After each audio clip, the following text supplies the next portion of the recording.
Hello दोस्तों, स्वागत है आपका हमारे चैनल पर, जहां हम आपको किताबों का ज्ञान सरल और रोचक तरीके से पहुंचाते हैं।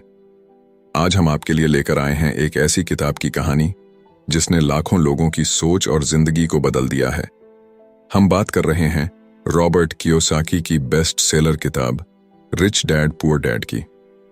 ये किताब आपको पैसे की समझ, फाइनेंशियल एजुकेशन और अमीर बनने की मानसिकता को गहराई से समझने का मौका देती है। इसमें दो डैड्स की कहानियां हैं, एक अमीर डैड और दूसरे गरीब डैड। दोनों के विचार और फैसले किस तरह से उनकी आर्थिक स्थिति को प्रभावित करते हैं, यही इस किताब का मुख्य संदेश है। इस वीडियो में हम आपको रिच डैड पुअर डैड के 6 सबक, सबसे जरूरी सिद्धांत और प्रेरणादायक कहानियों को हिंदी में सरल शब्दों में समझाने जा रहे हैं। अगर आप अपनी आर्थिक जिंदगी को बेहतर बनाना चाहते हैं तो ये वीडियो आपके लिए एक गाइड की तरह काम करेगा। इसमें आप जानेंगे कि पैसा आपके लिए कैसे काम कर सकता है, संपत्ति और कर्ज में फर्क क्या होता है, क्यों फाइनेंशियल एजुकेशन आपके स्कूल के सिलेबस से ज्यादा जरूरी है और अमीर लोग अपनी सोच से कैसे अमीर बनते हैं। यदि आपको वीडियो पसंद आए तो इसे लाइक और शेयर करें और हमारे चैनल को सब्सक्राइब करना ना भूलें, क्योंकि हमारा लक्ष्य है कि हम आपको वो ज्ञान दें जो आपकी जिंदगी को एक नई दिशा दे सके।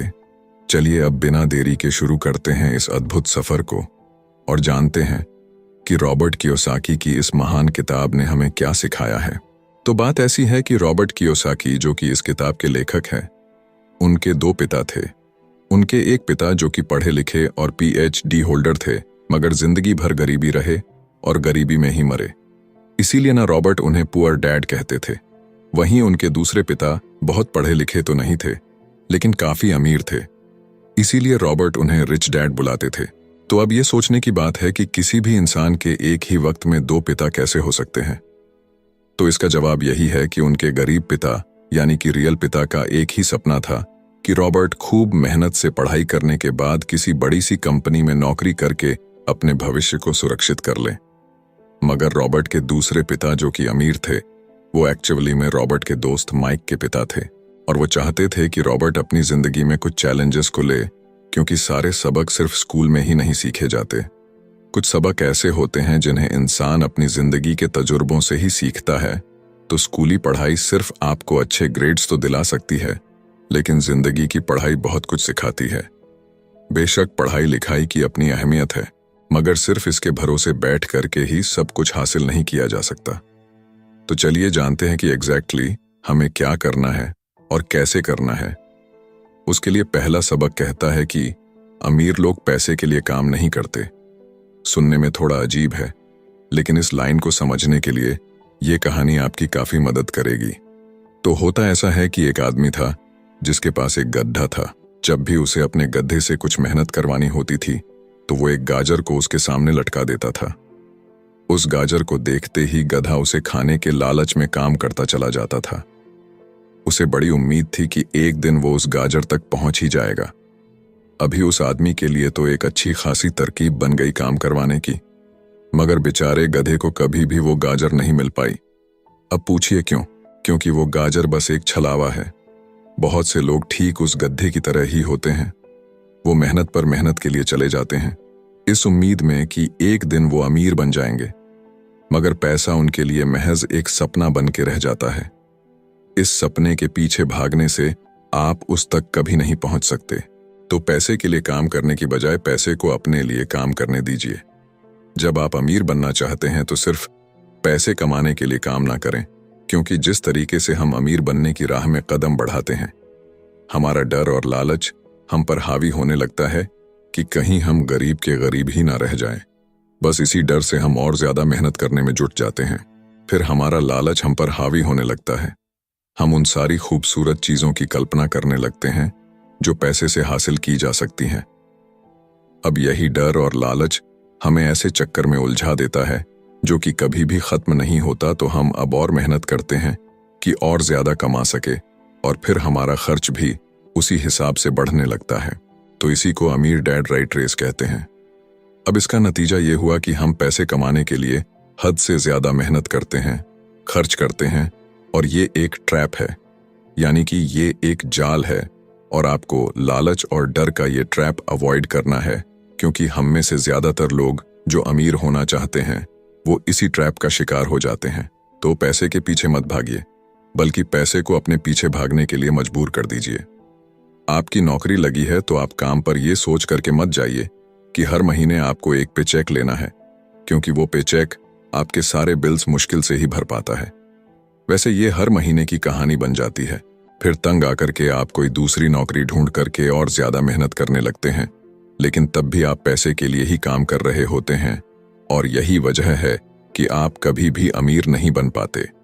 सच का सामना कीजिए, आपकी जवाबदेही खुद के लिए है, ना कि दूसरों के लिए। तो आपके जो भी सवाल है वो आप खुद से पूछिए, क्योंकि उनका जवाब सिर्फ आपके ही पास है।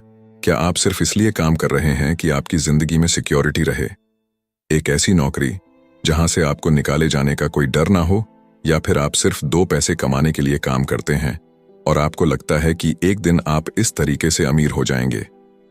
क्या बस यही आपको सेटिस्फाई करने के लिए काफी है? अगर आपका जवाब हाँ है, तो मुझे आपकी सोच पर बड़ा अफसोस है, क्योंकि आपने जो अमीर बनने का सपना देखा है ना, वो कभी पूरा नहीं होने वाला। आप हमेशा गरीबी में ही जिएंगे।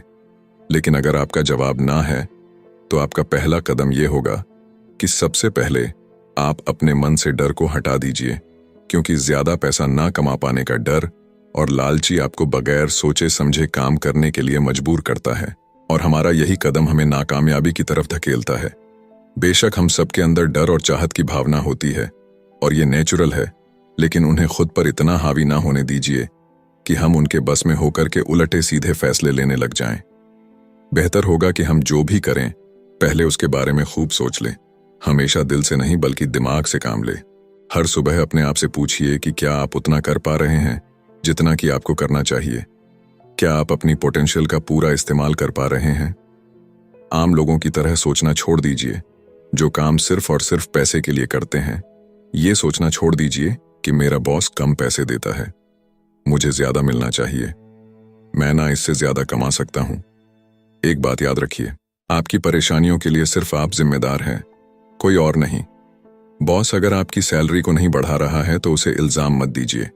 जब आप खुद की प्रॉब्लम्स की जिम्मेदारी लेते हैं तो सिर्फ आप ही उसका हल निकाल सकते हैं। और यही वो पहला सबक और पहला प्रिंसिपल है जो कि आमिर डैड ने रॉबर्ट को सिखाया। इस सबक का एक पार्ट ये भी था कि अमीर डैड ने उन्हें एक कन्वीनियंस स्टोर में काम करने पर लगा दिया। उन्हें इस काम के कोई पैसे नहीं मिले, वो बस काम करते रहे, और इसका फायदा ये हुआ कि वो अपने दिल से काम में लगे रहे, और इस दौरान कई नए आइडियाज उनके दिमाग में आते रहे। पैसे को अपने पीछे कैसे भगाया जाए, इस बारे में उन्हें कई विचार मिले। उन्होंने देखा कि उस स्टोर की क्लर्क कॉमिक्स बुक के फ्रंट पेज को 2 हिस्सों में फाड़ देती थी। आधा हिस्सा वो रख लेती और आधा हिस्सा फेंक देती थी, तो देर शाम में स्टोर में एक डिस्ट्रीब्यूटर आया करता था। वो कॉमिक्स बुक्स के ऊपरी आधे हिस्से को क्रेडिट के लिए लेता, पर बदले में नई कॉमिक्स बुक्स दे जाया करता। तो एक दिन उन्होंने उस डिस्ट्रीब्यूटर से पूछा कि क्या वो पुरानी कॉमिक्स बुक्स ले सकते हैं। वो इस शर्त पर मान गया कि वो उन कॉमिक्स को बेचेंगे नहीं। ये उनके दिमाग में बिजनेस का एक नया आइडिया था। उन्होंने वो पुरानी कॉमिक्स बुक्स अपने दोस्तों और बाकी बच्चों को पढ़ने के लिए किराए पर देनी शुरू कर दी। बदले में वो हर किताब का 10 सेंट किराया वसूल करते थे। हर किताब सिर्फ 2 घंटे के हिसाब से पढ़ने के लिए दी जाती थी, तो असल मायनों में वो उन्हें बेच नहीं रहे थे। उन्हें उस गैराज पर काम भी नहीं करना पड़ा जहां से वो कॉमिक्स किराए पर देते थे। उन्होंने माइक की बहन को काम पर रखा, जिसके लिए उसे हर हफ्ते $2 दिया जाता, तो एक ही हफ्ते में उन्होंने $9.5 कमाए। और इस तरह उन्होंने सीखा कि पैसे को खुद के लिए काम करने दो, न कि आप पैसे के लिए काम करो। तो इसी के साथ अब आगे है दूसरा सबक, जो कहता है कि फाइनेंशियल लिटरेसी क्यों सिखाई जाए। कहने का मतलब यह है कि 1923 में एज वाटर बीच होटल शिकागो में एक मीटिंग हुई। दुनिया के बहुत से लीडर और बहुत ही अमीर बिजनेसमैन इस मीटिंग का हिस्सा बने।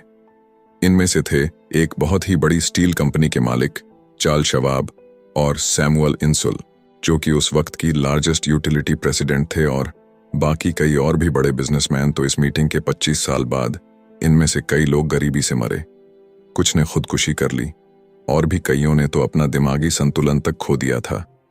तो असल बात यह है कि लोग पैसे कमाने में इतने मशगूल हो जाते हैं कि वो ये खास बात सीखना भूल जाते हैं कि पैसे को रखा कैसा जाए। आप चाहे जितना मर्जी पैसा कमा लें, उसे बनाए रखना असली बात है। और अगर ये हुनर आपने सीख लिया तो अब किसी भी आड़े टेढ़े हालात, जो अक्सर कहा जाता है कि कोई इमरजेंसी आ गई या कोई अड्डी आ गई या कोई बुरा वक्त आ गया, तो आप उसका सामना आसानी से कर लेंगे। या हो सकता है कि अगर आप ठीक तरीके से प्लानिंग करें तो बुरा वक्त आए ही ना। वैसे लॉटरी में मिलियन जीतने वाले लोग कुछ सालों तक तो मजे से जीते हैं, मगर फिर वापस उसी पुराने हालात में पहुंच जाते हैं। तो अधिकतर लोगों के सवाल होते हैं कि अमीर कैसे बने या अमीर बनने के लिए क्या करें। इन सवालों के जवाब से अधिकतर लोगों को निराशा ही होती है, मगर इसका सही जवाब होगा कि पहले आप फाइनेंशियल लिटरेट बनना सीखें। देखिए, अगर आपको एम्पायर स्टेट बिल्डिंग खड़ी करनी है तो सबसे पहले आपको एक गहरा खड्डा खोदना पड़ेगा, फिर उसके लिए एक मजबूत नींव रखनी पड़ेगी। लेकिन अगर आपको एक छोटा सा घर बनाना हो तो एक 6 इंच कंक्रीट स्लैब डाल करके भी आपका काम चल जाएगा। मगर अफसोस तो इसी बात का है कि हम में से ज्यादातर लोग 6 इंच स्लैब पर एक एम्पायर स्टेट बिल्डिंग खड़ी करना चाहते हैं, और वो ऐसा करते भी हैं तो जाहिर सी बात है कि बिल्डिंग टूटेगी ही टूटेगी। गरीब डैड रॉबर्ट से बस यही चाहते थे कि वो खूब पढ़ाई करे, लेकिन अमीर डैड उसे फाइनेंशियली लिटरेट बनाना चाहते थे। ज्यादातर स्कूल सिस्टम बस घर बनाना सिखाते हैं, मजबूत फाउंडेशन नहीं। स्कूली शिक्षा और पढ़ाई की अपनी अहमियत है, मगर असल जिंदगी में यही सब कुछ नहीं है। और इसी के साथ आगे है तीसरा सबक, जो कि कहता है कि लायबिलिटीज और एसेट्स के बीच में फर्क समझे और हमेशा एसेट्स खरीदे। वैसे सुनने में ये बड़ी आसान सी बात लगती है ना, लेकिन यही एक नियम है जो आपको अमीर बनाने में मदद करेगा। अक्सर गरीब और मिडिल क्लास लोग लायबिलिटीज को यानी कि जिम्मेदारियों को एसेट्स समझ लेते हैं, यानी कि अपनी संपत्ति समझ लेते हैं। मगर अमीर जानता है कि असल में एसेट्स होते क्या हैं, और वो वही खरीदता है अमीर डैड। किस यानी कि KISS किस प्रिंसिपल में यकीन रखते हैं, जिसका मतलब है कीप इट सिंपल स्टूपिड। उन्होंने लेखक और उसके दोस्त माइक को यही सिंपल बात सिखाई, जिसकी बदौलत वो इतनी मजबूत फाउंडेशन रखने में कामयाब रहे। इसी की यही सिंपल बात है कि लायबिलिटीज यानी कि अपनी जिम्मेदारियों और एसेट्स यानी कि संपत्ति के बीच में फर्क को समझे और एसेट्स खरीदे। लेकिन अगर ये इतना ही सिंपल है तो हर आदमी अमीर होता है ना। मगर यहाँ पर मामला उल्टा है। ये एक्चुअली में इतना सिंपल है कि हर कोई इस बारे में सोचता तक नहीं है। लोगों को लगता है कि उन्हें लायबिलिटीज और एसेट्स के बीच में फर्क पता है, मगर उन्हें सिर्फ लिटरेसी के बारे में मालूम है, फाइनेंशियल लिटरेसी के बारे में नहीं। मतलब ये कि इनकम स्टेटमेंट को प्रॉफिट और लॉस का स्टेटमेंट मानकर चलना चाहिए। इसका सिंपल सा मतलब है कि इनकम यानी कि आपके पास कितना पैसा आया, और एक्सपेंस यानी कि आपके पास से कितना पैसा खर्च हुआ। बैलेंस शीट एसेट्स और लायबिलिटीज के बीच बैलेंस बताती है। बहुत से पढ़े लिखे अकाउंटेंट को भी ये पता नहीं होता है कि आखिर बैलेंस शीट और इनकम स्टेटमेंट कैसे एक दूसरे से जुड़े हैं। और अगर हम इस बात को समझना चाहें तो एसेट्स वो चीजें होती हैं जो आपके लिए पैसे कमाने का काम करती हैं। मान लीजिए आप कोई घर खरीद करके उसे किराए पर देते हैं, तो उसी किराए से आप वो लोन भी चुका सकते हैं जो आपने घर खरीदने के लिए लिया था। अब घर भी आपका हुआ और उससे मिलने वाला किराया भी। इसके उलट लायबिलिटीज आपकी जेब से पैसे खर्च करवाती है, जैसे कि घर खरीद करके उसमें रहने से आपको कोई किराया नहीं मिलने वाला। तो अब आप समझ गए होंगे कि अगर अमीर बनना है तो एसेट्स खरीदिए, और गरीब ही रहना है तो लायबिलिटीज। अमीर लोगों के पास ज्यादा पैसा इसलिए होता है कि वो इस KISS keep it simple stupid principle पर यकीन करते हैं। वहीं दूसरी तरफ गरीब लोग इस प्रिंसिपल को ठीक से समझ ही नहीं पाते। इसीलिए इस बात पर जोर दिया जा रहा है कि सिर्फ लिटरेट नहीं बल्कि फाइनेंशियल लिटरेट बनिए। सिर्फ नंबर से कुछ नहीं होता। फर्क तो तब पड़ता है जब आप अपनी कहानी खुद लिखे। अधिकतर परिवारों में देखा गया है कि जो मेहनती होता है उसके पास पैसा भी ज्यादा होता है, मगर उसका फायदा क्या? जब सारा पैसा लायबिलिटीज में ही खर्च हो जाए तो आइए समझते हैं कि मिडिल क्लास आदमी अपना पैसा किस तरीके से खर्च करता है। और अगर यही उनका तरीका रहता है तो सारी जिंदगी वो मिडिल क्लास ही बनकर रहेंगे, या क्या पता उससे भी नीचे चले जाएं, क्योंकि आप देख सकते हैं कि उनका सारा पैसा लायबिलिटीज यानी कि जिम्मेदारियों में ही खर्च हो रहा है। कभी मोर्टगेज, कभी रेंट, कभी car loan, house loan, credit card का बिल फीस, बिजली का बिल और भी ना जाने क्या क्या। उनकी सारी कमाई इसी में खर्च हो जाती है। दूसरी ओर गरीब लोग हैं जिनकी कोई लायबिलिटी तो नहीं है, मगर उनके कोई एसेट्स भी तो नहीं होते। वो भी पैसा कमाते हैं, सैलरी पाते हैं, मगर हर रोज के खर्चों में उनका सारा पैसा उड़ जाता है। माना कि एक गरीब आदमी $1000 कमाता है, उसमें से $300 वो अपने छोटे से घर के किराए में खर्च करता है, $200 उसके आने जाने का किराया, $200 टैक्स और $300 खाने और कपड़ों में खर्च हो जाता है। तो अब उसके पास बचा क्या? कुछ भी नहीं, और कभी कभी तो उधार लेकर के भी उसे काम चलाना पड़ता है, जिससे कि वो और भी ज्यादा गरीब हो जाता है। इसके विपरीत अमीर लोग एसेट्स खरीद के रखते हैं, फिर उनके वो एसेट्स उन्हें और पैसा कमा कर देते हैं। उनकी कमाई इस तरह 2 से 4, 4 से 8 होती जाती है। अधिकतर अमीर लोग दिमाग से काम लेते हैं और वो घर लोन पर लेकर उसे किराए पर लगा देते हैं। बिना मेहनत के हर महीने किराया मिलता है, जिससे वो अपना लोन भी चुकता कर लेते हैं। इसे कुछ यूं समझते हैं, आप मानिए कि लोन की इंस्टॉलमेंट $1 है, तो ये अपने घर का $2 किराया वसूल करेंगे, $1 बैंक को देंगे, $1 अपनी जेब में तो हो गया ना, बिना मेहनत के पैसा कमाना। तो एक्चुअली में अमीर डैड और गरीब डैड के बीच बस सोच का फासला है। अपना पैसा कैसे खर्च करें, सिर्फ यही मुद्दे की बात है और कुछ नहीं। 1966 के दिनों में अगर बच्चों से पूछा जाता था कि वो बड़े होकर क्या बनेंगे, तो सबके पास यही जवाब होता था कि वो अच्छे ग्रेड्स लाएंगे और डॉक्टर बनेंगे, इंजीनियर बनेंगे। तब सबको यही लगता था कि अच्छे ग्रेड्स लेकर के वो बहुत पैसा कमा सकेंगे। हालांकि उनमें से बहुत बच्चे आज बड़े होकर के डॉक्टर बन चुके हैं। बावजूद इसके उनमें से काफी लोग आज भी फाइनेंशियली स्ट्रगल करते नजर आएंगे, क्योंकि उन्हें हमेशा यही लगा कि ज्यादा पैसा कमाने से उनकी सारी परेशानियां दूर हो जाएंगी। मगर आज के दौर में ऐसा नहीं है। आज बहुत से बच्चे फेमस एथलीट बनना चाहते हैं, या फिर सीईओ, या फिर कोई मूवी स्टार या रॉक स्टार, क्योंकि उन्हें पता है कि सिर्फ अच्छी पढ़ाई और अच्छे ग्रेड्स के भरोसे बैठ करके वो करियर में सक्सेस नहीं पा सकते। आजकल फाइनेंशियल नाइटमेयर बहुत आम हो गया है। अक्सर नए शादीशुदा जोड़े ये सोचते हैं कि उनकी सैलरी अब डबल हो जाएगी, क्योंकि दोनों जने कमा रहे हैं। एक छोटे से घर में रहते हुए वो अब बड़े घर के सपने देखते हैं, इसीलिए वो पैसा बचाना शुरू कर देते हैं। इसकी वजह से उनका सारा ध्यान सिर्फ अपना कैरियर बनाने पर होता है। उनकी कमाई बढ़ने लगती है तो जाहिर है उसी हिसाब से खर्चे भी बढ़ेंगे। तो मुद्दा मामला ऐसा है कि अब जब आप फाइनेंशियल लिटरेट हुए बिना पैसा बनाते हैं या बिना सोचे समझे उसे खर्च करते हैं, तो होता यह है कि आप पहले से भी ज्यादा खर्चा करने लगते हैं। ये एक ऐसा चक्कर है जो फिर से चलता ही रहता है। नई जोड़े ने अब इतना पैसा कमा लिया है कि वो एक बड़ा घर खरीद सके। उन्हें तो यही लगेगा कि वो अब थोड़े अमीर हो गए हैं, मगर असलियत तो ये है कि बड़े घर के साथ उन्होंने नई लायबिलिटीज भी खरीद ली है। उनके कैश फ्लो में अब प्रॉपर्टी टैक्स का खर्च बढ़ गया है। अब उन्हें एक नई गाड़ी भी चाहिए, फर्नीचर भी चाहिए, सब कुछ नया। उनकी लायबिलिटीज बढ़ती ही चली जा रही है, और ज्यादातर होता यही है कि इनकम के साथ साथ खर्चे भी बढ़ने लगते हैं। फिर एक दिन अचानक इस सच्चाई का खुलासा होता है, मगर तब तक हम इस राइट रेस में बुरे तरीके से फंस चुके होते हैं। फिर ऐसे ही लोग हमारे लेखक रॉबर्ट के पास आकर के पूछते हैं कि अमीर कैसे बना जाए। अब यही सवाल तो मुसीबत की जड़ है, क्योंकि सबको लगता है कि पैसा ही हर चीज का इलाज है।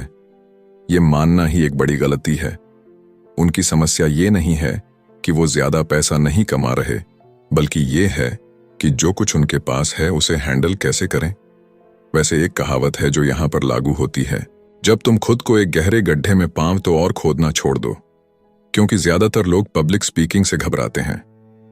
मनोचिकित्सक यानी कि साइकेट्रिस्ट का मानना है कि लोग इसलिए घबराते हैं क्योंकि उन्हें रिजेक्शन का डर होता है, औरों से अलग होने का डर होता है। लोग हमारे बारे में क्या सोचेंगे या हम पर वो कहीं हंसेंगे तो नहीं, बस यही सोचकर कि ज्यादातर लोग पब्लिक स्पीकिंग से दूर भागते हैं। वो वही करना पसंद करते हैं जो सब कर रहे होते हैं। ऐसे लोग खुद को भीड़ का हिस्सा बना करके संतुष्ट हो जाते हैं। आपका घर आपका सबसे बड़ा एसेट है, लोन लीजिए। अरे अब तो प्रमोशन हो गया है, अब तो सैलरी बढ़ गई है, तो नया घर तो ले ही लो। यही सब बातें ना हम लोगों से सुनते आ रहे हैं, और फिर हम भी ना उसी रास्ते पर चल पड़ते हैं, क्योंकि जो सब कर रहे हैं वो जरूर से सही ही होगा। भाई इतने सारे लोग मिलकर के कोई गलती तो नहीं कर सकते ना, ऐसा हम सोचते हैं, राइट? मगर नहीं, ऐसा बिल्कुल भी नहीं है। अमीर डैड ने कहा था कि जापानीज लोग 3 चीजों की ताकत जानते थे, तलवार, कीमती जवाहरात और शीशा। तलवार बाजुओं की ताकत का प्रतीक है, कीमती जवाहरात पैसे की ताकत का, और शीशा खुद के अंदर छुपी हुई ताकत को दिखाता है, और वही हमारी सबसे बड़ी ताकत है। जब आप खुद को जानते हैं शीशे के सामने, अगर आप खुद से सवाल पूछ सकते हैं कि मैं सही हूं या मुझे भी भीड़ का हिस्सा बनकर रहना चाहिए, तो जो जवाब आपको मिलेगा बस वही आपकी असली ताकत है। तो गरीब और मिडिल क्लास खुद को पैसे का गुलाम बनने देते हैं, इसीलिए वो कभी भी अमीर नहीं बन पाते। 16 साल के रॉबर्ट और माइक अमीर डैड के साथ हर उस मीटिंग में जाया करते थे जो वो अपने अकाउंटेंट, मैनेजर्स, इन्वेस्टर और एम्प्लॉयज के साथ रखा करते। यहाँ एक ऐसे अमीर डैड देखने को मिलते हैं जो पढ़े लिखे नहीं हैं, जिन्होंने 13 साल में ही स्कूल छोड़ दिया था, मगर आज वो मीटिंग कर सकते हैं और अपने नीचे काम करने वाले पढ़े लिखे लोगों को ऑर्डर देते हैं, उन्हें बिजनेस के टिप्स समझाते हैं। एक ऐसा इंसान जो भीड़ का हिस्सा नहीं बना, जिसने रिस्क लिया और जिसने लोगों की परवाह नहीं की, जिससे ये डर नहीं था कि लोग उसके बारे में क्या सोचेंगे। इन मीटिंग्स का नतीजा ये हुआ कि लेखक और उनका दोस्त दोनों स्कूली पढ़ाई में मन नहीं लगा पाए। जब भी उनकी टीचर कोई काम देती थी, उन्हें रूल्स के हिसाब से करना होता था, तो उन्हें एहसास हुआ कि स्कूली पढ़ाई किस तरीके से बच्चों की प्रतिभा को निखरने नहीं देती, उसे दबा देती है। उनकी क्रिएटिविटी को मारकर, उन्हें एक सांचे में ढालकर इस समाज का एक मशीनी हिस्सा भर बना देती है। और उन्हें टीचर की इस बात से भी इनकार था कि अच्छे ग्रेड्स लाकर के ही सक्सेसफुल और अमीर बना जा सकता है। वैसे एक दिन रॉबर्ट की अपने गरीब डैड से बहस हो गई। उनके पिता का मानना था कि उनका घर उनके लिए सबसे बेस्ट इन्वेस्टमेंट है, मगर वो एक रेड रेस में भाग रहे थे। उनकी इनकम और खर्चे बराबर ही थे, उन्हें पूरा करने के लिए उनके पास एक पल की भी फुर्सत नहीं थी। यही बात रॉबर्ट उन्हें समझाना चाह रहे थे कि उनके पिता के लिए वो घर एसेट नहीं बल्कि लायबिलिटी है। घर पर उनके पैसे खर्च हो रहे थे, बदले में मिल कुछ नहीं रहा था। ये बात उनके गरीब डैड नहीं समझ पा रहे थे। तो बस यही फर्क था गरीब और अमीर डैड के बीच में। खैर, उनकी बहस तो चलती रही। उन्होंने अपने गरीब पिता को बताया कि अधिकतर लोगों की जिंदगी लोन चुकाने में ही निकल जाती है।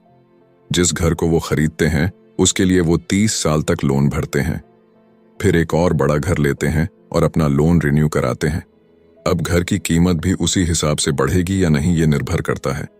कुछ लोग ऐसे भी हैं जिन्होंने घर खरीदने के लिए एक बड़ी रकम ली थी। जितनी घर की कीमत नहीं थी, उससे ज्यादा कर्ज उनके सर पर चढ़ गया।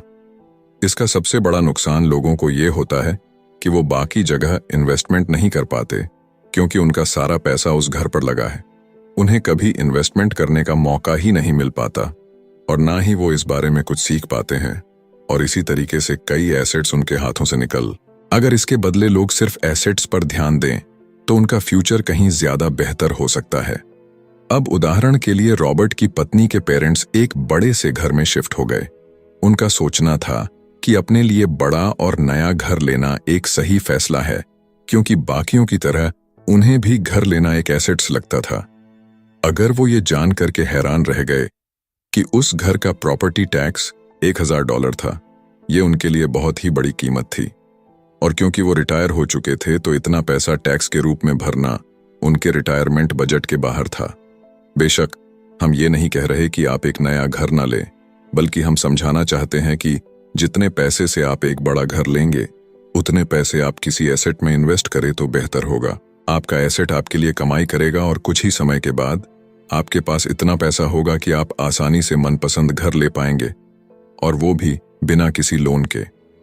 तो अब सवाल ये है कि अमीर और ज्यादा अमीर क्यों होते रहते हैं, वही मिडिल क्लास आगे क्यों नहीं बढ़ पाते? इसके पीछे भी ना एक वजह है, और कारण एकदम सिंपल है। अमीर एसेट खरीदते हैं जो कि उनका पैसा दुगना करता रहता है। उस पैसे से उनके सारे खर्चे मजे में निपट जाते हैं, और मिडिल क्लास क्या करते हैं? वो तो बस महीने की एक तारीख का इंतजार करते हैं। जब उनकी सैलरी आई तो सारी की सारी सैलरी तो खर्चों को पूरा करने में खत्म हो जाती है, तो इन्वेस्टमेंट कहाँ से होगा? और फिर जब सैलरी बढ़ती है तो उस पर टैक्स भी बढ़ जाता है। और उसी हिसाब से बाकी खर्चे भी, और फिर अंत में वही राइट रेस चलती रहती है। कहने का मतलब ये है कि एक कर्ज में डूबा समाज जहां पर हम रहते हैं, मतलब ये कि अपने घर को एसेट समझना ही वो रीजन है जो कि हमें कर्ज के बोझ तले दबाती है। आज यही अधिकतर लोगों की सोच है। अगर सैलरी बढ़ी है तो लोग सोचते हैं कि अब वो बड़ा सा घर ले सकते हैं, क्योंकि उन्हें ये अपने पैसे का सही इस्तेमाल लगता है। इसके बदले अगर वो पैसा सही जगह लगाया जाए तो उनकी जिंदगी हमेशा के लिए बदल सकती है। लेकिन ऐसा हो नहीं पाता, क्योंकि उनका सारा वक्त हाड़ तोड़ मेहनत करने में चला जाता है। अपनी नौकरी को सेफ जोन समझ करके वे उससे अलग कुछ सोच ही नहीं पाते, और साथ ही उन पर कर्ज का इतना बोझ होता है कि वो नौकरी छोड़ने का रिस्क ले ही नहीं सकते। अब जरा खुद से सवाल कीजिए कि आज आप नौकरी छोड़कर बैठ जाते हैं तो कितने दिन आपका गुजारा चलेगा? क्योंकि अगर आप फाइनेंशियली लिटरेट नहीं हैं, अगर आपने सारी उम्र सिर्फ सैलरी के भरोसे ही काटी है और एसेट्स के बदले आपने लायबिलिटीज पाल ली है, तो यकीनन आपकी जिंदगी बहुत ही कड़ी चुनौती है। सिर्फ नेटवर्थ के भरोसे आपका काम नहीं चल सकता। नेटवर्थ बताता है कि आपके पास वाकई में कितना पैसा है, चाहे वो गैराज में पड़ी पुरानी कार के रूप में ही क्यों ना हो। अब भले ही वो कार कुछ काम की ना हो, जबकि वेल्थ का मतलब है कि आपके पास जो पैसा है उससे आप कितना और पैसा कमा रहे हैं। जैसे कि मान लीजिए कि आपके पास कोई एसेट है जिससे हर महीने मुझे $3000 की कमाई हो जाती है और हर महीने आपके $6000 खर्च होते हैं, तो मैं सिर्फ आधे महीने ही अपना गुजारा कर पाऊंगी। तो सल्यूशन ये होगा कि अपने एसेट से मिलने वाले पैसे को आप बढ़ा दें। जब वो $6000 आपको मिलने लगेगा तो आप रातों रात अमीर नहीं हो जाएंगे, मगर इस तरह आप वेल्थी होने लगेंगे। अब अगर आप अचानक नौकरी छोड़ते भी हैं तो आपके एसेट्स आपका सारा खर्च कवर कर लेंगे। अब वेल्थी तभी बन पाएंगे जब आपके खर्च आपके एसेट्स की ग्रोथ से कम रहे, और इसी के साथ आगे है चौथा सबक, जो कहता है कि अपने काम से काम रखें। दुनिया की सबसे बड़ी फूड चैन मैकडोनाल्ड के फाउंडर रे क्रॉकनी एक MBA क्लास में की स्पीच थी। ये 1947 की बात है। उनकी ये स्पीच बड़ी ही शानदार थी। लोगों को प्रेरित करने वाले स्पीच के बाद जब MBA क्लास के स्टूडेंट्स ने कुछ वक्त उनके साथ बिताने की गुजारिश की तो वो उनके साथ बियर पीने चले गए। बातों बातों में रे ने अचानक एक सवाल किया कि क्या आप लोग जानते हैं कि मैं किस बिजनेस में हूं? अब ये बात तो सबको मालूम थी कि वो हैमबर्गर बेचते थे। इस बात पर वो हंसने लगे और बोले कि उनका असल बिजनेस तो रियल एस्टेट है, क्योंकि मैकडोनाल्ड के लिए हर लोकेशन का चुनाव सोच समझ कर किया जाता है। जहां उसकी फ्रेंचाइज बनाई जाती है वो जमीन भी साथ ही बेची जाती है। तो इसका सीधा सा मतलब है कि मैकडोनाल्ड की फ्रेंचाइज खरीदने वाले को वो जमीन भी खरीदनी पड़ती थी। तो इस तरीके से ये एक रियल एस्टेट बिजनेस भी हुआ। यही सबक अमीर डेंड ने रॉबर्ट को सिखाया कि अक्सर लोग खुद के लिए छोड़ करके बाकी सबके लिए काम करते हैं। वो टैक्स पे करके गवर्नमेंट के लिए काम करते हैं, वो उस कंपनी के लिए काम करते हैं जहां वो नौकरी करते हैं, बैंक का मॉर्टगेज देकर उसके लिए काम करते हैं। और ये सब इसलिए क्योंकि हमारा एजुकेशन सिस्टम ही ऐसा है। स्कूल हमें एम्प्लॉय बनना सिखाता है, ना कि एम्प्लॉयर। जो आप पढ़ते हैं वही आप बनते हैं।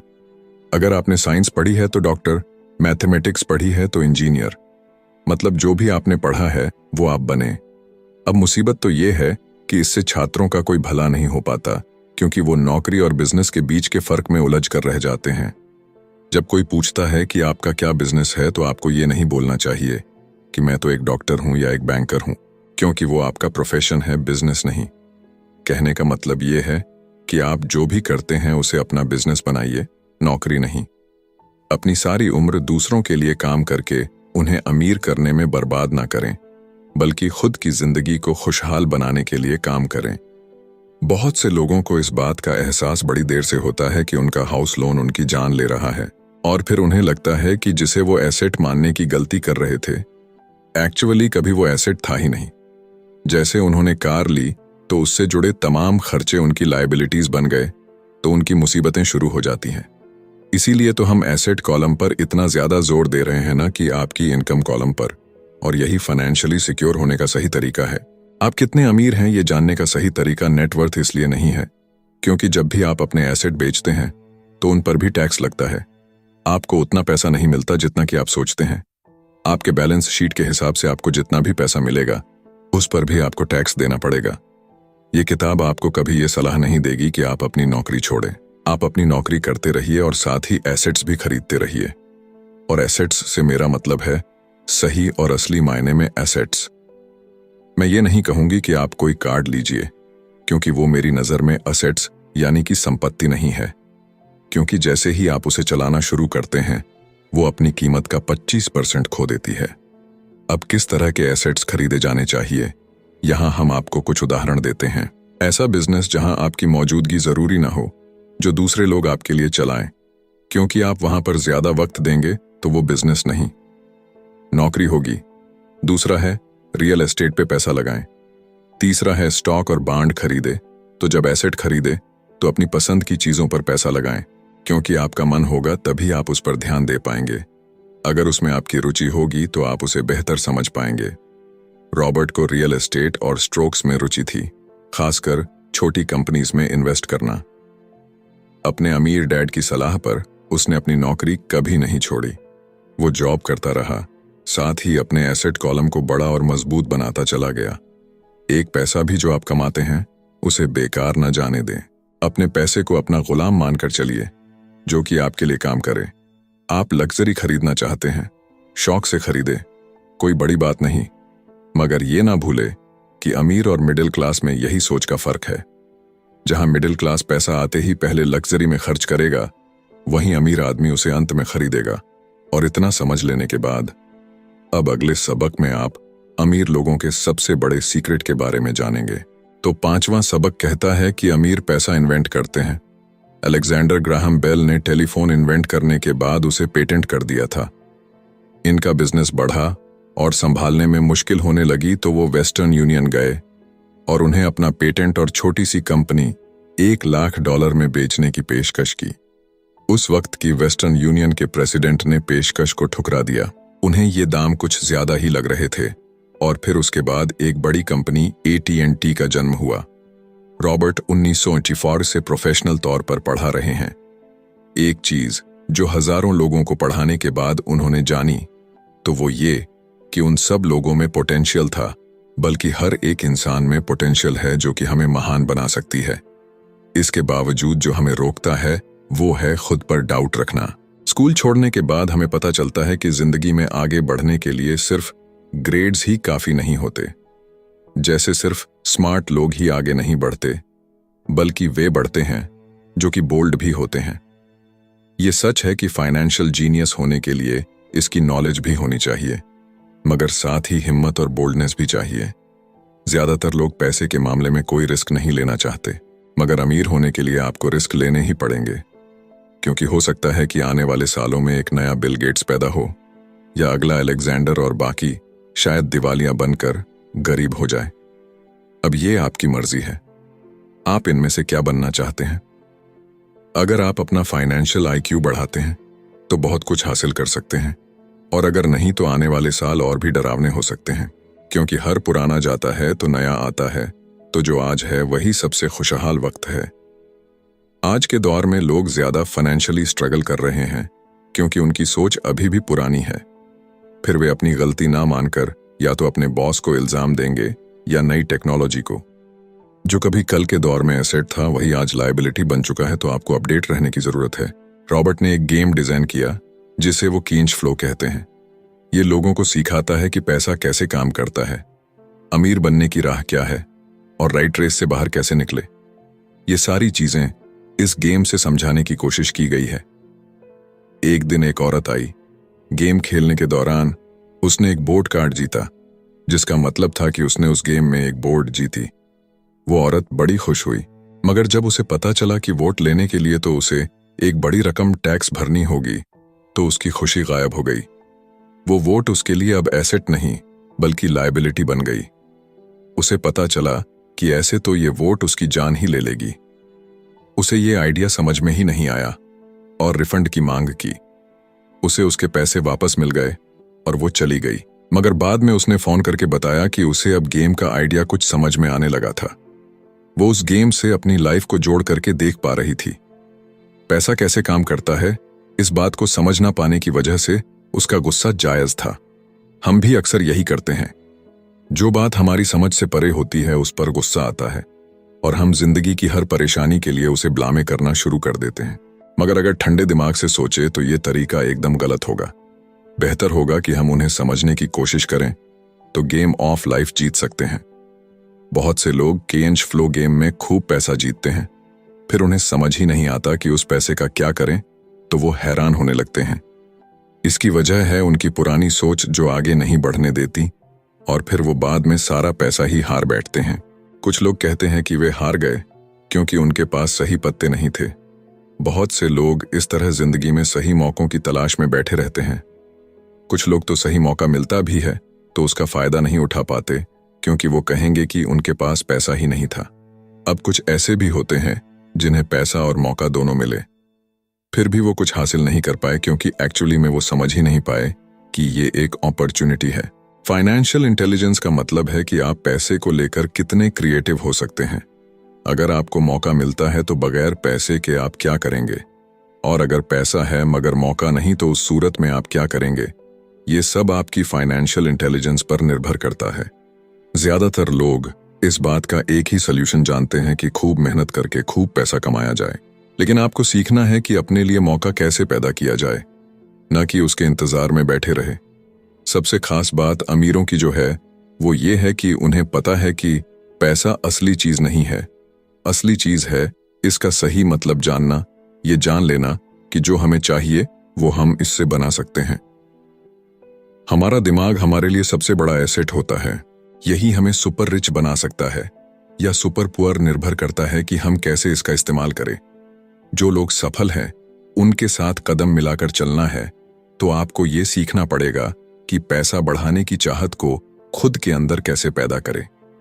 आपको अपने सबसे बड़े एसेट यानी कि आपके दिमाग को इन्वेस्ट करने की जरूरत है।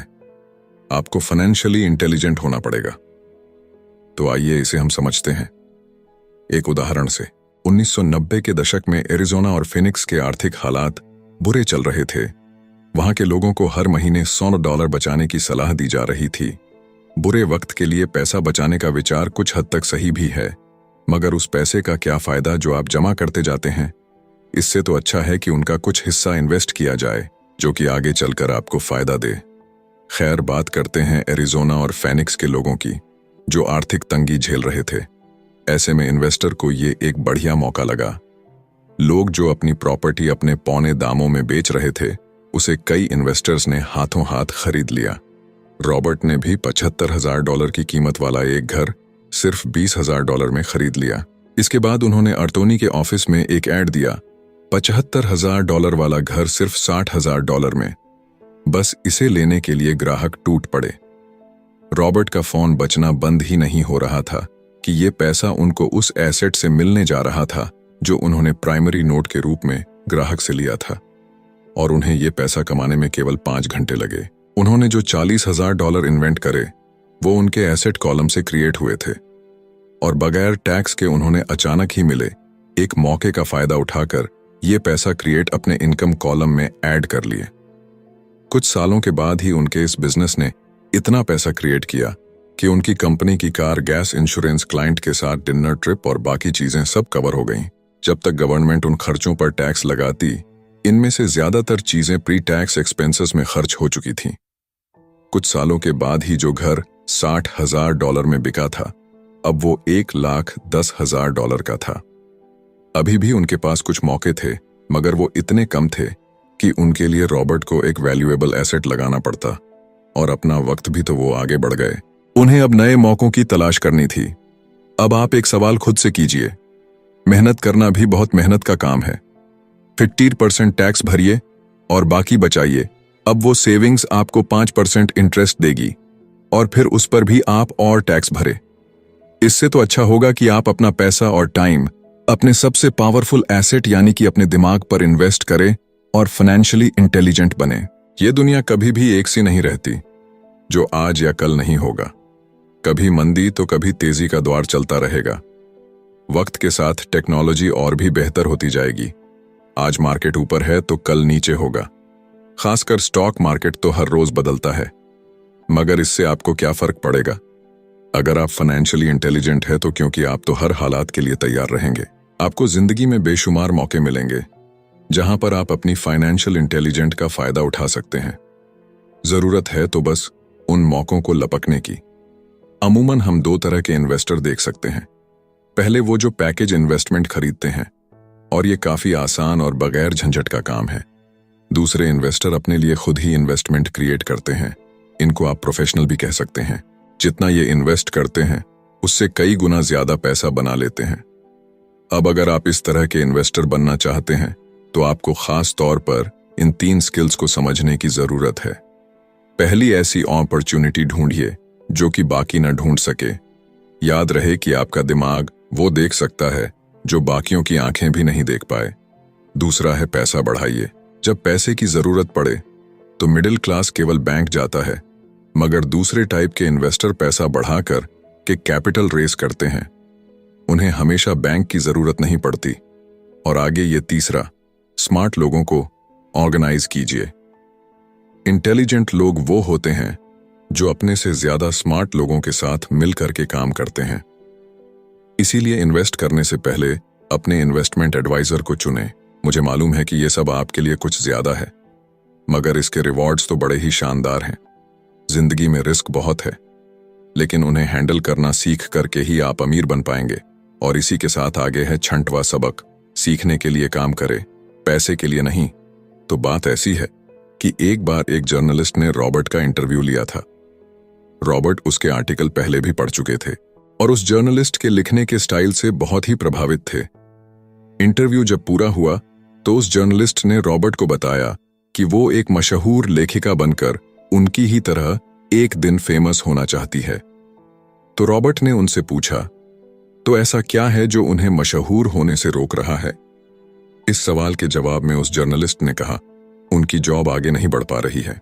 इस पर रॉबर्ट ने सुझाव दिया कि उस जर्नलिस्ट को कोई सेल्स क्लास ज्वाइन कर लेनी चाहिए। जर्नलिस्ट ने बताया कि उनकी एक दोस्त उन्हें पहले ही ये ऑफर दे चुकी है, मगर उन्हें ये छोटा काम लगता है। वो ये भूल गई थी कि रॉबर्ट खुद कभी सेल्स स्कूल जा चुके थे।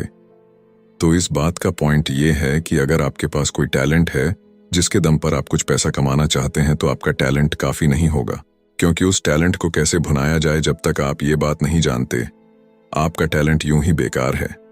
जब तक आप उसे लोगों के सामने पेश करने का हुनर नहीं सीख जाते, आप कुछ नहीं कमा सकते।